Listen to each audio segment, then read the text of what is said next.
listening to The Cell on WGRN 94.1, brought to you by the Faith Thomas Foundation.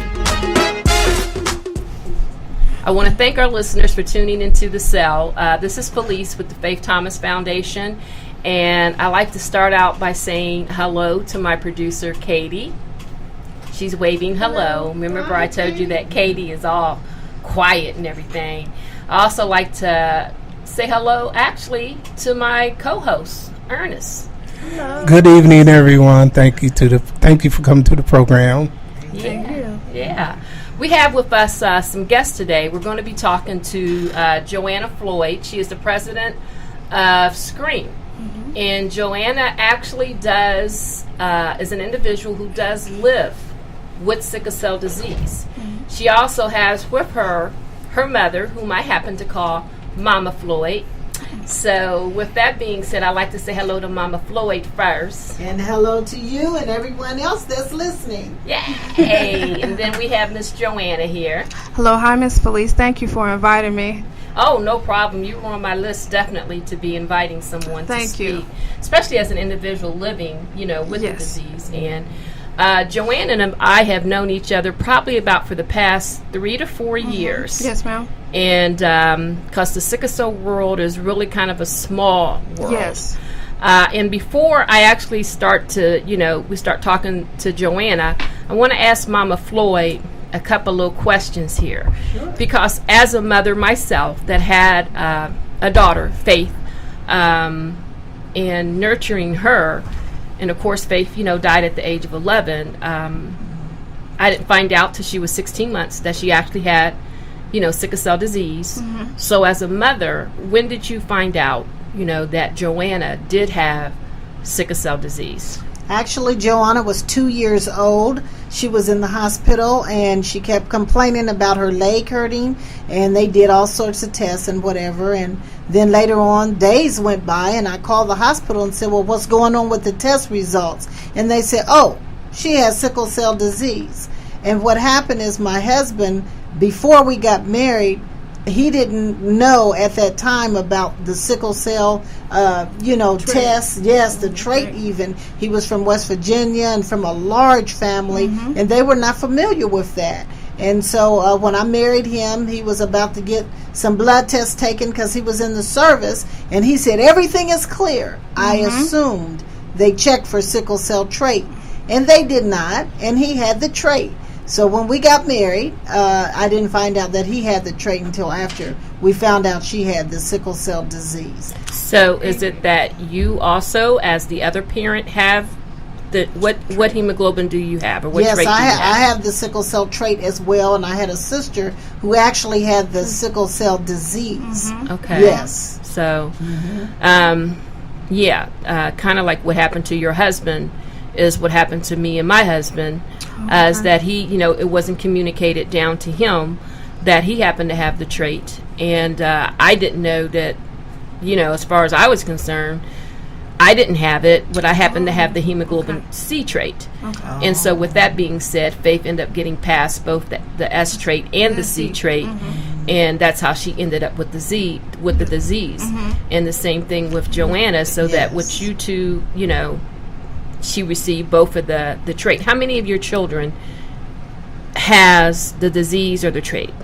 I have 5 children, and one has the disease, and the other 2 just have traits. Did anybody get bypassed any of the genes? Because my son does not have the S gene or the C gene.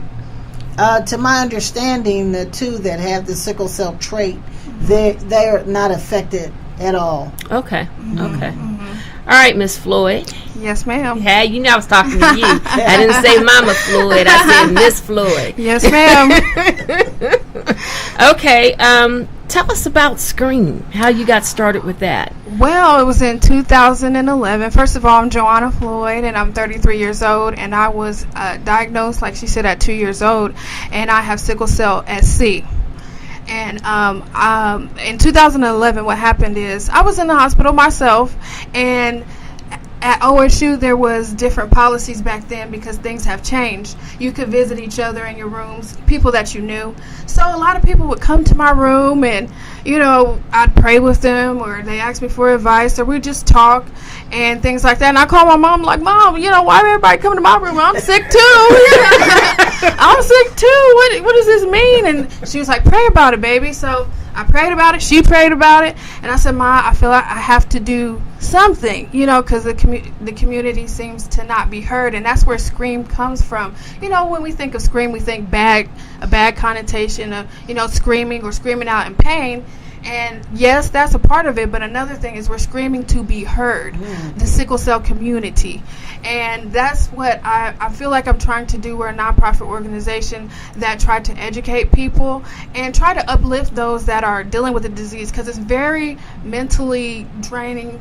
You can be depressed. There's a lot of things that come with it besides your physical health being bad. So there's a lot of things that you deal with. So you had told me that S.C.R.E.A.M is an acronym. So Yes. could you break that down for me, please? Yes, S.C.R.E.A.M stands for Sickle Cell Reaching, Empowering, and Motivating. And with me and my team, that's what we try and do and live by every day. And I just try to do that with all people as well, but mostly with sickle cell people. They call me, I pray with them, I've gone to people's appointments with them, I've educated people that know nothing about the disease. I've won awards from this nice lady last year, the Star of a Night Award last year. And I was very, very honored to even be thought of in that way. So I just feel like whatever I can do for the community, this is what God has called me to do. Great.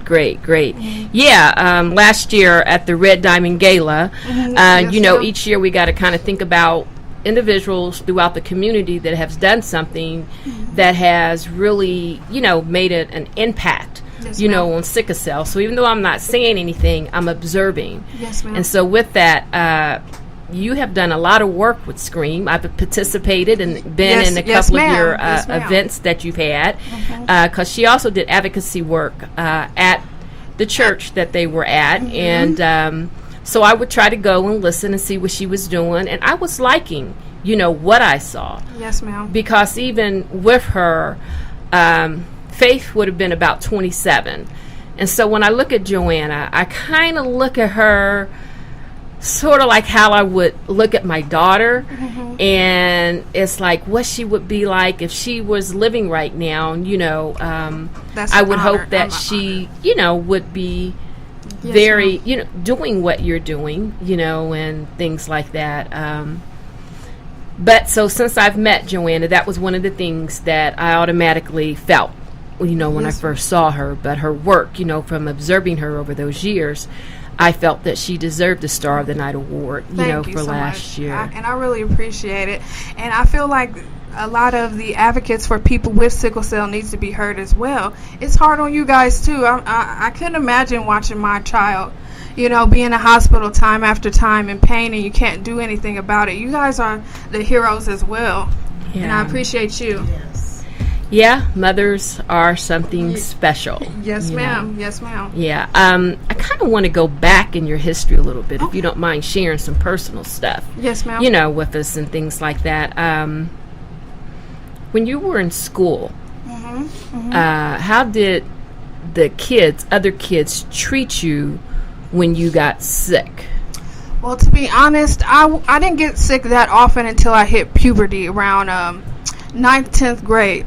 It hit me like a ton of bricks, I guess you could say. In one year, my 10th grade year, I had got pneumonia, the flu, and I had to get my gallbladder taken out. So when times that I would miss, I would just come back to school and people was like, where you been? What's wrong with you? And then I would tell them, this is what I have, this is what's going on. Was that, the first thing they asked, is that contagious? No, it's not contagious, it's hereditary, meaning you can only get it from your parents. It's passed down in your blood. So people would understand when I would talk to them about it, but I don't think a lot of people, cared to know. But the people that did care to know, I would explain it to them. And I do regret a little bit of opportunity. One of my teachers, my health teachers, she knew that I had the disease and she wanted me to speak on it. But at the time, I was like, oh, you know, I'm too shy. And I wish, you know, I could have went back and did that, but I feel like I'm making up for it now. Yeah, so. I was just sitting there thinking you're making up for it Yes. now. Yeah. So you didn't really have that much issuing with bullying or anything like that? No, ma'am. I just would miss a lot of school, and actually, I didn't get to graduate when I was supposed to. I was supposed to graduate in 2012, but I graduated in 2016 because I thought homeschooling would be better for me, and I was 18. I could take myself out of school, but it wasn't better for me. I ended up getting back into school at 21 and took on like 3 other classes that I had to do, and I just powered through it and got my diploma. So, you know, it's been a little bit of a hard road and a little bit depressing because there's people that, if you're not close with other people that have the same disease, that don't understand what you're going through. And I did deal with a lot of depression and suicide at the time, to where I had to go to a therapist. And it really helped me. That's when I was at Children's at the time. I was still at Children's, and they provided me care. And it really helped me, and my family praying for me, being there for me, really brought me through that. And, you know, there's still times I get depressed, but not suicidal. I will not go back there, you know. Yeah. I can feel you on that part there, Yes, ma'am. in regarding to that. Because even as a mother, dealing with losing a child, you lose yourself. Yes, and it's a very, very, very dark place. And somebody tried to ask me, and all I can tell you is this big black void, just a big black void, and it's like an edge waiting for you to fall over it, and You're then right. there is an abyss, and it's just whether or not, if you're strong enough not to step over that edge, Yes, because ma'am. that edge you will definitely act on it. Yes. So, And I'm sure there are people that have. Yeah. There are people that have, because it's just very tough. But I'm really thankful for my family and God. yeah, you have a good support system. I've seen, Yes. you know, if you see her family and everything that JoAnna does, her family is there, 100%, all of them. It's a tribe, you know, and they are just there beating their drum for Missy, and she just does her thing, and that's love to me. Yes. You Yes, know, ma'am. that's love to me, and I am so glad that Mama Floyd, that you still got your daughter, Yes. and I pray that she's here for many a years to come, because we all know that this disease messes with our organs. Yes. And each time it messes with our organs, those organs tend to have a harder time to recover. Sure. So I'm glad that I have that you're here, and you're gonna be here for a long time. Lord willing. Yeah. So with that being said, we need to take an identification break here, and this is the Faith Thomas Foundation with the cell on WGRN 94.1, and we are glad that our listeners are listening to us here today. I do have a reminder that I like to remind everybody. September is Sickle Month. Yes. So the Faith Thomas Foundation will be hosting its 5th annual Red Diamond Gala at the Creekside Conference Center. This is going to be held on Friday, September the 7th. And we're hoping that all of our listeners will make an attempt to come and attend this event. This event is a benefit fundraiser for OSU Medical Center and Nationwide Children's Hospital for their sickle cell programs. The Faith Thomas Foundation meets with these two organizations before money is dispensed, and we discuss what it is that this money is going to be spent on, because our listeners, our followers, the Faith Thomas family, donate from the heart. Yes. And so with that being said, that we're all about raising sickle cell awareness, and we want to make sure that the funds are being used for those that are individuals that are impacted with sickle cell and their families, to help them to get through some type of transition here. the Faith Thomas Foundation is not the only one that has an event going on during the month of September. OSHA has a walk on September the 15th. So you can visit OSHA's webpage to see where that I think is taking place on Long Street. Where it was last year. I think it was Long Street, yeah. And then we also, Miss Floyd will be modeling in another Sickle Cell event. Could you please tell us about that? Yes, I was approached by a woman named Anita Fulton earlier this year, and she had a daughter that has sickle cell disease, a granddaughter named Tadia Wilson, and she passed away, and she wanted to do a sickle cell modeling event in her honor. And it's going to be August the 18th from 4 to 6, and there's going to be all the models are going to have sickle cell disease or have something to do with sickle cell, and that's my area. But we're going to have $50 tickets, and it's just going to be a wonderful benefit. And I believe she's going to want to have this every year, I believe. But this is going to be her first one, and it's going to be at the St. Philip's Episcopal Church, 166 Woodland Avenue, Columbus, Ohio, 43203, and the tickets are $15. If you would like to come to that event, or you would like to get a ticket, please call OSHA at 614-228-0157, or you could call JoAnna Floyd at S.C.R.E.A.M at 614-359-8617, or you could call that's who you could call if you need that ticket. I was going to give Miss Anita's number. Yeah, we'll post. What we're going to end up doing is posting all this information on the Faith Thomas Facebook page, so that our Facebook family and then it's all about sharing. Yes. From that point on, can post it out there. Mm-hmm. So if you want any more information on these 3 events for the month of September, since it is Sickle Cell month, that please visit the Faith Thomas Foundation Facebook page. And while you're at it, if you could like us, that would be nice too. And if you need any more, I do believe our registration for the Red Diamond Gala will hopefully be up by the 14th of this month, so you will be able to register on faiththomasfoundation.org for that event. Or if you have any questions, please feel free to call me at 614-746-5367. Okay, so we're getting ready to get back into Miss JoAnna Floyd. She's going to share a little bit more with us here regarding some things. Now, what I've noticed is that, or what I hear a lot of, is that there is a difference between the treatment of patients from adolescence to adulthood.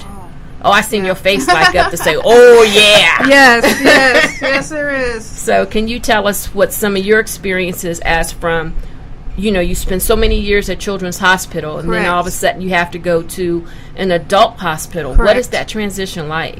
Well, first, I left Children's Hospital at 18 years old, but some people have left around 22 to 25. So I guess it depends on you and the doctor, but they try to have a relationship that from the doctor at OSU that's going to be your doctor before you go to OSU. So they'll come to Children's Hospital to try to, say, hey, this is going to be your new doctor at your adult hospital. But I try to say to young people, please, please, please know your health. Know your medications. Know everything. I understand that there's parents that know that stuff for their children, but you have to know that for yourself. Know all your medications and things like that, and know what's right for your body. Be able to speak up for yourself when it comes to a doctor. And when you get to OSU, you should be able to advocate for yourself, because maybe your parents won't be there to advocate for you. So that's what I try to say to people that's transitioning from the Children's Hospital to the adult hospital. With that being said,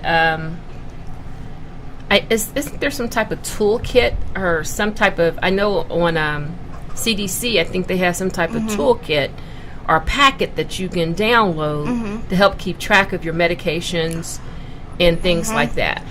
Oh yes, there's plenty of paperwork and packets and things like that. Even the hospital supplies some types of information where you can keep a track of what your medications are, how often you take it, what they're for, and I'm sure all you have to do is ask your doctor or ask someone that's working with you at your hospital for that information. But it's it's still good to know for yourself. But there is times where you can't communicate for yourself, or you can't advocate for yourself. Maybe you can have that booklet with you. So that's a good idea to have. Or you can have someone like Mama Floyd over there. Sometimes parents always aren't going to be there always. Well, I guess so, especially when you're considered an adult now. Correct. Now, how I heard that between the emergency room, do they have it at Children's? They had started where when you come through the emergency room and you identify that you had sickle cell, they automatically took you back. Is that the same thing about OSU? I mean, the adult health cares. Right. I know what you're talking about. That might have been after I left Children's where they implemented that. But actually, I was, in 2013, I was a volunteer with an OSU program called Patient Advocacy Board. And we, as a group, we all had sickle cell, went to the doctors in the ER and told them our experiences in the ER. And actually, they made a special place for us to come, that when you tell them you have sickle cell, you can go straight to that place. So it's getting better, but it's still, sometimes you have to wait a long time, and that's not good for somebody that's in pain and trying to keep their pain under control. Maybe they took something before they got there, but if you're waiting 5 and 6 hours, your pain can get out of control. Well, let me ask you a question. That all being said, so if you're like going on a trip somewhere, on vacation and stuff, how do you plan or have any kind of contingency plan, since you're basically away from where you normally go to get treatment? And also, if somebody asks you what the pain is like, how would you describe it? Well, first I'll just speak for myself on that. When I prepare to go out of town, I make sure that I have a pill box for however long I'm staying, maybe a week or something like that. I'll have my weekly pill box, and I'll have all my medications for pain, or if I have something for itching or whatever I need. I will take it with me. And I also have a paper that has all my medications on it and what I'm allergic to. So if something was to happen to me, I tell whoever I'm with, because I'm not usually alone. It's in my wallet. So when that happens, I just try to stay, what's the word? Hydrated. Try to stay hydrated, and try not to do too much, because doing a little bit too much can also, make you go into a crisis. But with other people, it's a little bit harder, because now there's a stuff going on where people's medications have been, cut because of the opioid epidemic, and now it's reaching people that really need these medications. And a lot of people that I know can't travel because they don't have enough medication to travel. So it does affect different people differently. Yeah, I do know that that's one of the things that another show that I want to talk about is that opium epidemic in relation to sickle cell and, pain crisis, because I know that has to be very, very frustrating. It is. And can probably cause a lot of anxiety and suicidal thoughts. Correct. And I, have physical ailments, and I, can just imagine, what my pain is like, me having my meds, and just the stigma that comes along with a sickle cell patient coming from childhood adult, health care, going to adult care, because as a childhood adult care facilities, they give you everything you want. They load you up. I mean, they be given some serious stuff, and so therefore, as a child, you're already conditioned to receive it. Correct. And then all of a sudden, you become an adult, and then they want to sit back and now take it from you. Right. And these medications are, and I'm not saying everybody uses everything correctly. There's still bad and good in anything that you do, but these people have been on these medications for years. They're not abusing them. They're taking them correctly, and this is what helps people actually function in their day. If they can't have a certain amount of medication in their system, then they're just going to be, just laying around because the pain is too much, and I understand that. Okay, we do this example when we're at our health fairs that I started. Is we take a very small black rubber band, and while I'm talking, when I get ready to get started talking to an individual, I say, do you mind if I put this rubber band around your finger? And so then they'll say, yeah. So I make it triple. So then all of a sudden their finger is starting to swell. I said, try to leave it on there, and their finger's hurting. And I'm like, because the reason why I'm doing this example is because if you never had, this is what a sickle cell patient, maybe 10 times as much, has to go through. Yes. The swelling and the pain. And they'd be so happy to get that rubber band off of their finger. Right. And then I never realized that they suffer from that type of pain.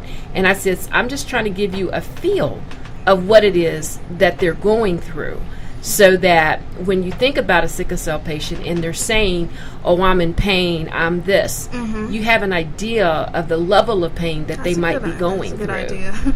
So, I mean, because we could sit there and say 10 times worse than birth, or 10 times worse than getting your teeth pulled out. Right. But that's not, you only experience it at that time and moment. Correct. So I'm like, no, I want you to feel it right now while you're standing at my booth talking to me. And I want you to times that by 10. You have a choice of taking that rubber band off. Correct. You have a choice of, not rubber band. Yeah, it is rubber band. Taking it off and relieving that pain. Yes, ma'am. But a person who has sickle cell does not have that choice. And I said, can you imagine that if that crisis took place in your eye? I said, because they have retinal, issues. I actually do myself. I actually have retinal problems. I have cataracts on my eyes. I have to wear sunglasses a lot. And people think, oh, you trying to be cool. You trying to be cool. I'm like, no.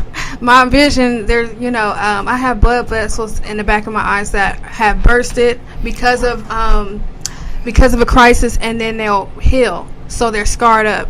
And they're saying I might have to do surgery, but my vision is fine for now.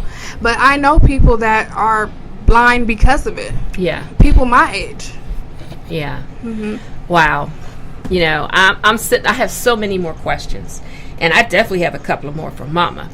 Mama, as her being an adult, how are you coping with this? Well, I go one day at a time, and we're always praying. And I just encourage her to say, Jesus died on the cross, and he took away all of these things so that you don't have to suffer. And because we're still human beings, and we're in this body, and we're in this world on this side, we do have to go through some things. But I encourage her to let her know that trouble don't last always. Amen. Amen. Amen. Hallelujah.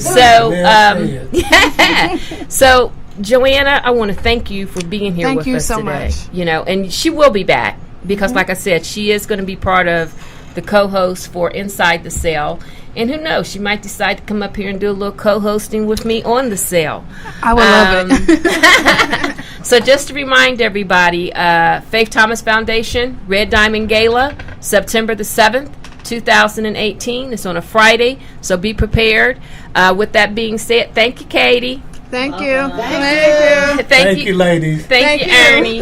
And thank you, Mama Floyd and Miss JoAnna. Thank you. With that being said, peace out.